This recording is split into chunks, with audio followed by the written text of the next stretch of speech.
Assalamualaikum warahmatullahi wabarakatuh. Selamat pagi, siang, sore, malam untuk Bapak Rifani selaku dosen pengajar mata kuliah Sistem Informasi Keanekaragaman Hayati. Nah, berdirinya saya di sini, saya akan menjelaskan terkait jurnal yang telah kami analisis yang berjudul Peran Analisa, Pemetaan dan Monitoring untuk Mitigasi Bencana Gunung Berapi. Dengan saya sendiri di sini Muhammad Alfian Nadin, NIM 23091160034. Oke.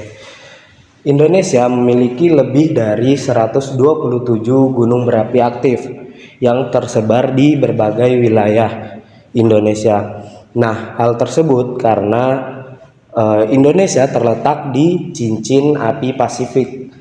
Nah, hal tersebut juga yang menyebabkan letusan gunung berapi sering terjadi. Nah, letusan gunung berapi tersebut dapat menyebabkan kerusakan infrastruktur, gangguan kesehatan, dan juga dampak sosial dan ekonomi.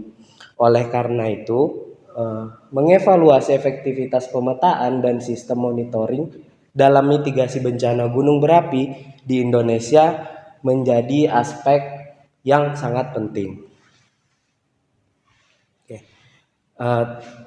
Pada mitigasi dan monitoring bencana gunung berapi, teknologi dalam mitigasi bencana menjadi salah satu aspek yang penting juga. Nah, berdasarkan studi literatur yang telah kami analisis, beberapa penelitian telah menunjukkan bahwa teknologi pemetaan dan monitoring memainkan peran penting dalam mitigasi bencana gunung berapi.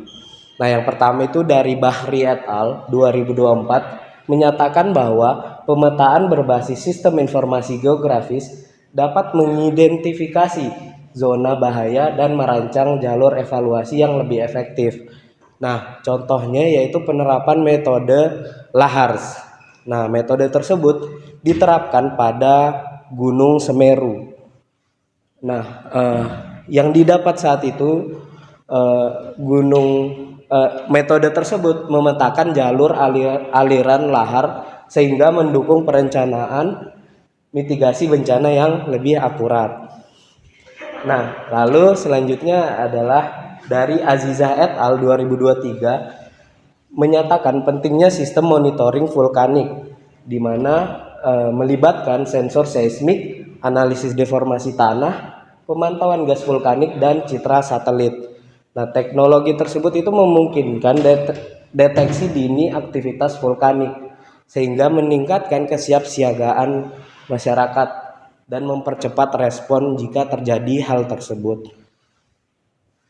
Nah, lanjut di sini studi kasus yang kami ambil, kami membawa 3 jurnal. Yang pertama yaitu Gunung Semeru berdasarkan jurnal Bahri et al. Yang tadi saya sebutkan pada 2024, di mana jurnal tersebut membahas tentang bagaimana sistem informasi geografis digunakan untuk pemetaan risiko banjir lahar di Gunung Semeru.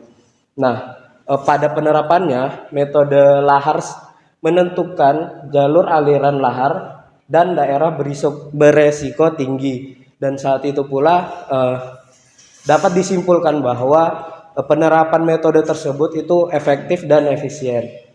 Nah, terus selanjutnya adalah monitoring aktivitas vulkanik berdasarkan jurnal Azizah pada 2023, di mana didapat bahwa Google Earth Engine mendeteksi perubahan jalur lahar pasca erupsi Gunung Semeru di 2021, dan data sensor seismik dan satelit juga meningkatkan sistem peringatan dini terhadap erupsi pada saat itu.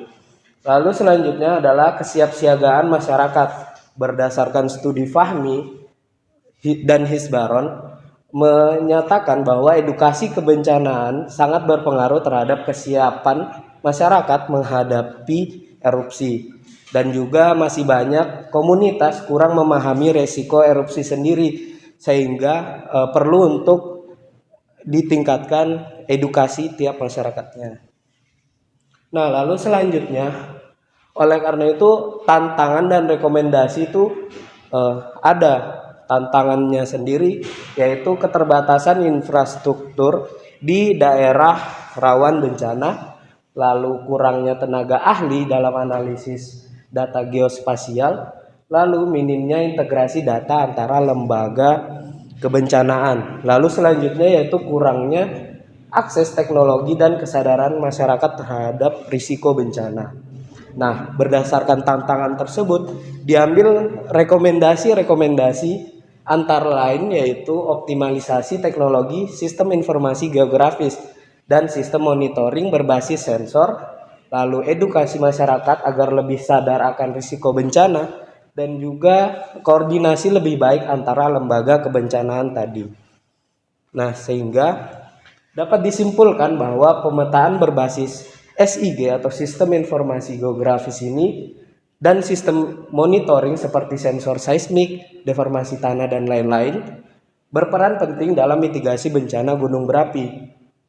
Teknologi-teknologi yang dipakai itu membantu identifikasi zona bahaya, perencanaan jalur evakuasi, dan peningkatan kesiapsiagaan masyarakat.